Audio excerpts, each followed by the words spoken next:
I want to know what the internet thinks is the most next-gen feeling game for the PlayStation 5 and Xbox Series era so far. So I'm reaching out in this video to my community, but also what some media outlets said to see if their opinions not only line up with yours, but also if they line up with what I personally deemed as the most next-gen so far. Let's first look at what the community said. There's a lot of games that basically got a mention, maybe two. Returnal, for instance, a game with a lot of particles, and I would say especially the haptics in the PS5 controller as well as the headset. Like, I've heard great things about that situation.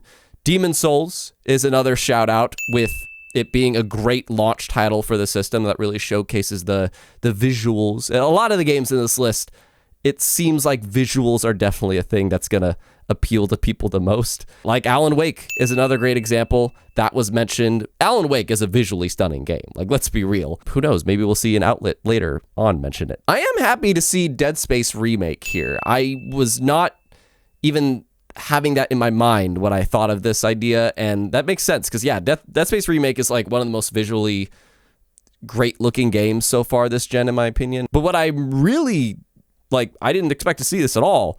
Dragon's Dogma 2, that was left as a comment, and I can't vouch, but I've seen that game as like a 30 frame per second game, basically only. But it does have some big things in the world, so maybe that's why. Maybe let me know what you think about that in the comments. But it looks like there's only a couple of these, like, one or two voter games that actually lined up with my picks. The first of those being Final Fantasy 16.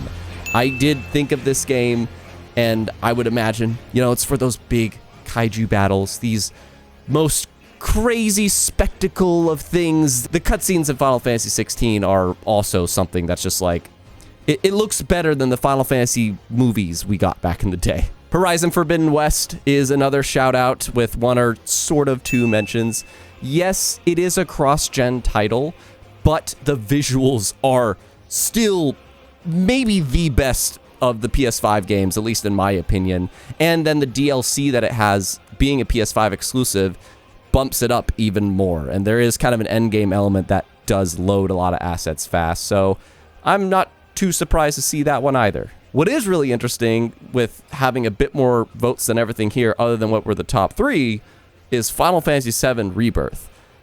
I have not played this game, but visually I can understand. And based off of this comment as well, like, I can imagine this came to mind for a lot of people, even if they didn't put it, because the presentation in this game and its world is definitely one that makes you feel like, yeah, I am in the next gen, and I can't imagine this working on last gen. Now, those top three most voted, I want to check out some media outlets before revealing those, because, spoilers, the top three most voted lined up very well with what were my top answers. When I look around YouTube, I only see like two videos from journalist outlets and whatnot that like are about next-gen feeling games. There's one from IGN in October 2023 and then one in December, so towards the end of the year. And when you watch their video, they dive into not only the visuals of the game, but also just how the game feels and loads assets, which is something I really appreciate. They listed Spider-Man 2, Ratchet & Clank Rift Apart, Cyberpunk 2077, Forza Motorsport, Microsoft Flight Simulator 2020, and Alan Wake. Gaming Volt, on the other hand, did a video back in July 2023 that they focused mostly on visuals. So just note that. And also they put games that they weren't released in the, you know, the PS5, Xbox Series era. So just the games that were released during the era, though, that I kind of want to focus on is Ratchet & Clank Rift Apart, Dead Space Remake, Scorn, I almost forgot about Scorn, Final Fantasy 16, Demon's Souls, Returnal, Horizon Forbidden West, Burning Shores, A Plague Tale Requiem, The Medium, that surprises me, and also the next one, Need for Speed Unbound, and last but not least, Star Wars Jedi Survivor, which these lists from these media outlets, it helps get my little fixins in of the games that a lot of you guys did not bring up, surprisingly.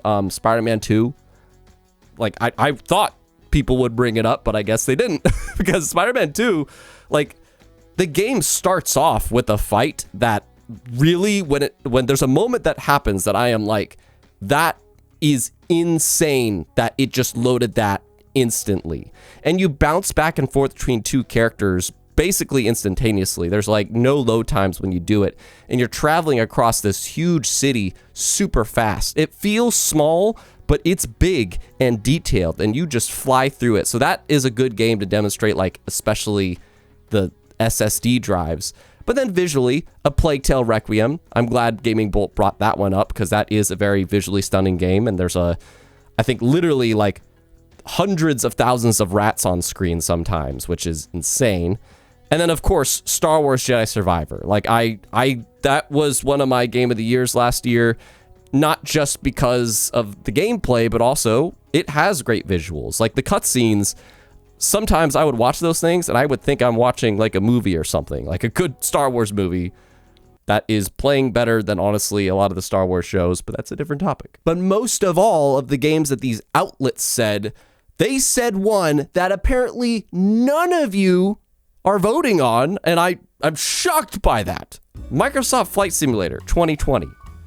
Thank you to IGN for shouting that out, because it makes sense why just general community members didn't think of it. It's because it's not really a traditional video game that you like play or beat a boss or do side quests and whatnot. But Flight Sim, it's not a game, it's an experience. And it's literally, to me, impossible what this game does. And I'm shocked none of you said it. However, my second through fourth picks, you guys have as your top three. So for that, I'll forgive you. Easily the most discussed at the least game of this list is Hellblade 2. It has the most votes. It sort of had a bit more because of how many people just considered nominating it. Say what you want about the game, but I don't think anybody can argue that the visuals in Hellblade 2 are, as apparently you guys would say too, the most next gen. So that doesn't necessarily surprise me. But the two games following it were, first off, Ratchet & Clank Rift Apart. Also a game with fantastic visuals. Maybe not like Unreal 5 visuals, but it still looks great. But more so, the loading assets thing is the cool part about it. It has no load screens. Like literally when you go to another planet, it doesn't do the Starfield loading environment thing. It just has a visual of you traveling to the next planet, and then you're there. It has a cinematic covering that, and that helps keep you immersed. And then you also hit things, and it completely changes the world around you. But the third pick, I am very happy to see the third pick of the top three was Astrobot. Not for its visuals per se, although the visuals are fine, they are good enough, but I think it's more so for the haptics that the game does with the PlayStation 5 controller that you can't really do anywhere else. But most of all, the assets, man. I have made so many clips in this game myself of just playing around with a bunch of these gems that have fallen on you that you could just kind of push around, and they all are there, like hundreds of them. You can interact with them, push them off the map. They are just all assets on the screen. There's no other game I know that has that many assets that are just loading in real time like that. What people are not recognizing about Astrobot, though, is how it can easily impact the industry. It has certain things about it that if it's a big hit, it really could change so much and maybe even make more of these next-gen titles. I outlined that in the video here, but for now, let me know what your most next-gen feeling titles are, and subscribe if you want to have more speculation topics like this. Make sure you stay tuned to that community tab, because that's how I gathered all these opinions, and I hope to do more of these.